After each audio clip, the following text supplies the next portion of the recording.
Wash and peel 2 large potatoes. Heat 3 tablespoons of oil in a frying pan on 7 or medium-high heat. When oil is heated, put the grated or shredded potatoes into the pan. Grate or shred the potatoes, but do not rinse. Press gently. Evenly distribute the potatoes in the pan and cover.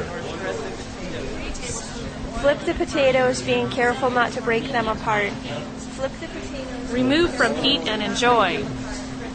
Cook on the second side uncovered for 8 minutes. Salt and pepper liberally. Place a few slices of aged cheddar on the cooking potatoes. Close the pan and cover. Cook in this manner, undisturbed for 9 minutes. Flip the potatoes, being careful to not break them apart. Remove from heat. Heat 3 tablespoons of oil in a frying pan on 7 or medium-high heat. Cook on the second side uncovered for 8 minutes. Salt and pepper liberally. Place a few slices of aged cheddar on the cooking potatoes. Place a few slices of aged cheddar on the cooking potatoes. Undisturbed for 9 minutes. Cook in this manner, undisturbed for 9 minutes. The potatoes, being careful to not break them apart. High heat. Remove from heat and enjoy. Remove from heat and enjoy. Salt and pepper liberally. In this manner, undisturbed for 9 minutes. Cook in this manner. Wash and peel 2 large potatoes. Remove from heat and enjoy. The second side uncovered for 8 minutes. Undisturbed For 8 minutes. Remove from heat and enjoy. For 8 minutes. Cook in this manner, undisturbed for 9 minutes. For 8 minutes. Flip the potatoes, being careful to not break them apart.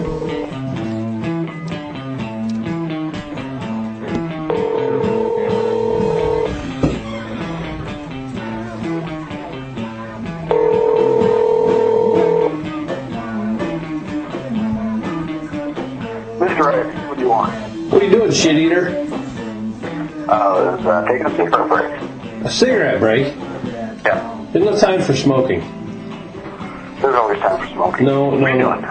I'm trying to get this load cache done. Oh, yeah? Yeah. Are you guys, got the camera set up? Oh! You would think we would, because that's what we were expecting to do. Well, it wouldn't be given. No. You forget who you're talking to. It's a given. When I say I'm going to get video to you, I do.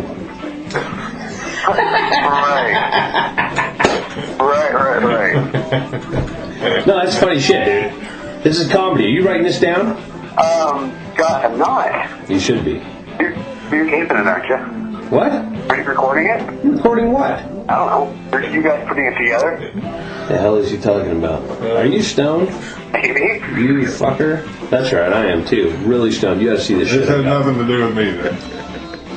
And as we talk about food, Owen is not finishing his food. I'm full. You can have it. But you're sick, right? Yeah, and I licked the entire top of it, remember? Send it over. You're gonna eat that? I licked the entire top of it. I at least want the fries. This way. I think spread it out, man. I think you can consider almost anything to be food. And I think you can consider almost any act where you're flapping your jaws to be eating. But, you know what? You have a very loose definition, because I think food has a lot to do with intent. So is your face. So, finger fucking somebody is playing with your food. No, it's not playing with your food, it's preparing your food. So you got 2 pieces of bread, you throw on some cheddar cheese, you throw on the string cheese, and then you take some hot fudge, you put that on with some whipped cream, throw that bitch in the microwave for about 15 seconds, it melts the string cheese, you eat it, it's so delectable, Chastain. It is so good, you have no idea. So, seafood. I do not like seafood at all. I have this memory, I don't know if it's true or not, I still don't know to this day, of us having a big party at our house when I was a kid. And some guy, I don't know if it was a relative or a friend of my parents or what, but grabbing a salmon that we had caught and biting into it and blood gushing out. And no, this salmon had not been clean. It had not been scaled. Nothing. But him biting into the salmon and blood gushing out and this and that, that's not the reason I dislike seafood, but that is one of the fondest memories I have in my whole life.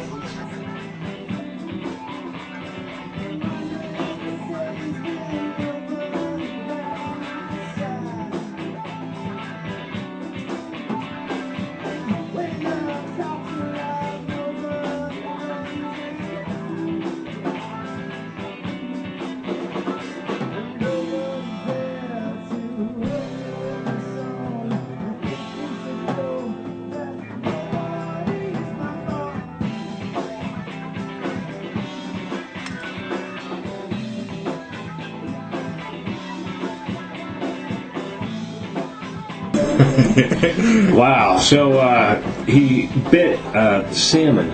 Somebody bit a salmon, and it's ruined seafood for him forever, apparently. And that's Nate. That's Chastain's boss. That's your boss, dude? That's amazing. That's excellent. Is he going to listen to this?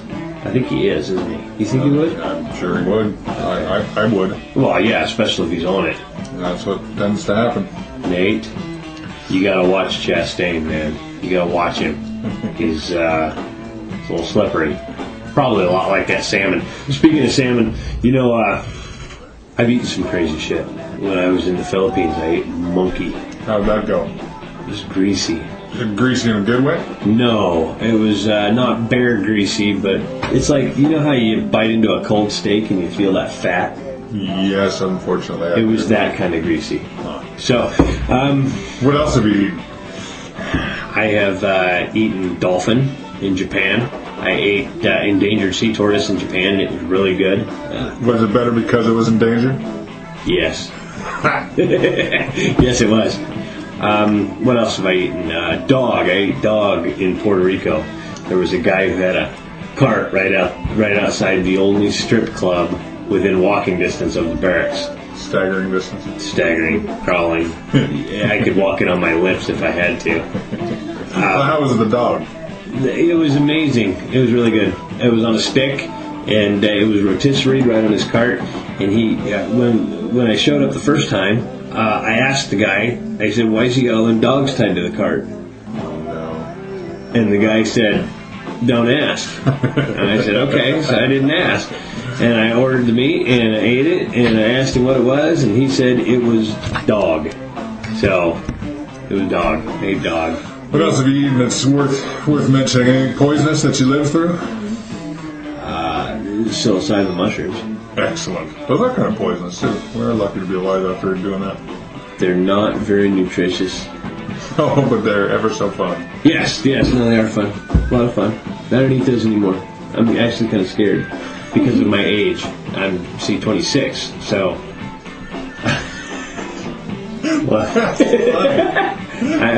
I'm 26. That's right.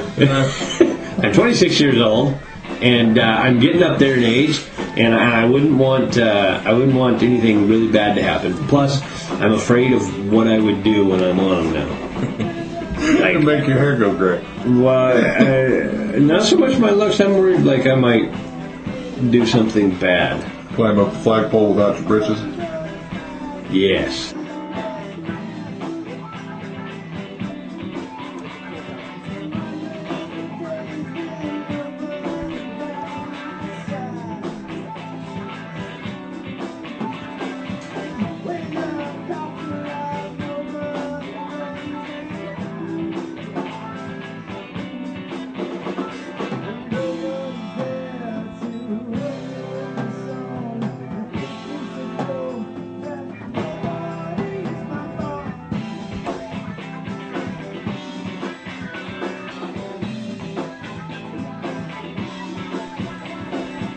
With all of us living through this bad economy together these days, and not to mention so many of us being returning college students, let's talk Top Ramen. Now, not only is Top Ramen cheap and plentiful, ranging from a dime a pack to the higher quality brands, which will run you a whole fat quarter, but it's also incredibly versatile. Now, of course, you can just open your ramen, boil it, eat it with the broth. Fine and dandy, always tasty, but it gets old. So along the way, I picked up a few tricks and invented a couple of weird ones myself that I'll share with you now.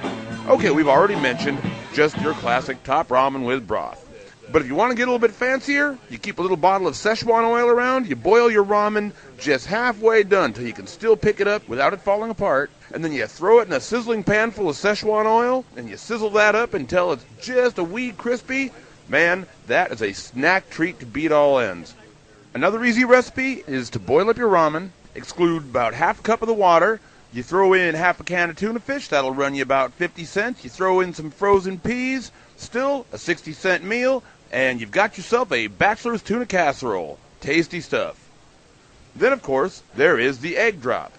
You whip up an egg in a cup, wait till your ramen's halfway done, dump the egg in, keep it stirring so it doesn't get all gelatinous and weird on you, drain it out, eat it, you've got your protein fix, and we can call that breakfast ramen. Now let's get down to what's probably the strangest one, and one that all of you that know me have probably witnessed and maybe been brave enough to try: mayonnaise. That's right. Sounds nasty, but trust me, try it one time. You might actually like it. You boil up your ramen, you drain it, then you add the seasoning afterwards, and a big dollop of mayonnaise. You whip that together, and it's all creamy and sticky, easy to fork out of the bowl. Tasty, tasty. Sounds nasty? Give it a go. So there you have it. Some new directions for your plain old, boring old ramen. You can combine them, you can mix and match them. Personally, I'm about to dig into a big bowl of egg, pea, and mayonnaise ramen. I am going to enjoy this. So, this has been Ramen Tips from Dave. Happy eating. This is Pat reporting for the long road of historical load. There was a time back in the early 1990s that JC and I took a very long road trip that landed us in Lubbock, Texas, and New York City, and then back again to Salem, Oregon. We had very little money for this adventure, but we did have some, and a dollop of foresight. So we went to Costco and stocked up on provisions we thought would sustain us. Most of it was beer, which we consumed early and often. But part of it was Top Ramen noodles. And if you know Costco, you buy bulk there, and we thought we bought a case of chicken-flavored Top Ramen noodles. That's a whole fucking bunch of chicken-flavored anything. And chicken-flavored dried noodles was a mess waiting to happen. On our trip, we had a camp stove, fuel, and the ways and means to use it. So as campers, we were set. And we also had instant Folgers coffee, but that's another story.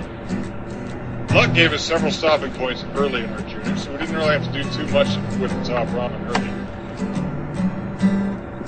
We had money early on, so we bought hamburgers one night, beer and no food another night, which caused a lengthy stay at a rest stop, very hungover. And that's probably why we didn't get too fuckered up going to San Francisco and have this story end like most of my other good stories. We did have this. JC's grandmother made us fried green tomatoes when we visited her in Fresno. Now, there's not much worth talking about when you go to Fresno, California, as far as I'm concerned, but we did have those fried green tomatoes, and they were very good. And I remember having the enthusiasm for them that you do when you visit old people's houses for the first time. But by God, those were really good fried green tomatoes. And at this point, I have to admit that this is a false story. We didn't really have to rely too much on that Top Ramen. We ate it in fits and starts here and there, but not exclusively. Not to an extreme. A better story on my part would be us in a hotel room, gill stuffed on a hotel bed with skinny wiggly ramen noodle worms jutting out of all of our orifices. No, it didn't get that bad. But we did fire up our propane stove inside of a Motel 6 in Memphis, Tennessee. And we did take our Top Ramen stash to the Adirondacks for a crazed camp trip with Bill Cohen, his friends, acid, and frogs. But the drive back to Salem was cocaine fueled, and we flew through Ohio and all the rest. Didn't really eat until we got to Colorado, which is weird, wrong, had little to do with food. And by the time we got back to our Salem, we were sick to fucking death of Top Ramen noodles. We grew by leaps and bounds and bunches on that trip, and after some 28 days, we managed to avoid malnutrition, but we really don't ever need to eat Top Ramen noodles again. Well, this has been Pat Daly reporting for the History of Loathe with our story about not very good food. See here, rhubarb, Marionberries. Blackberries. Blueberries. Strawberries. I already said marionberries. Salmon berries.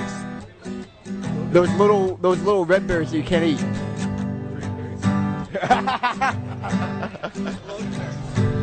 Logan berries. Yeah, it's a good one. I love berries, by the way. Boysenberries are good. Grapes. Yams. Sweet potatoes. Oh, fucking sweet potatoes are so good. Regular potatoes. Red potatoes. What do you call regular? It's called russets. You call it Yukon Golds. What's a regular potato to you? Whatever it's mom buys. Fucking Idaho instant mix mashed potatoes. All right, and that does it for part 2. We're on to part 3 of episode 32. Yeah, and it is food. So, how do you spell that? DOF. FUD. Very good. Food. It's food. All right, so we're on to part 3. See you there.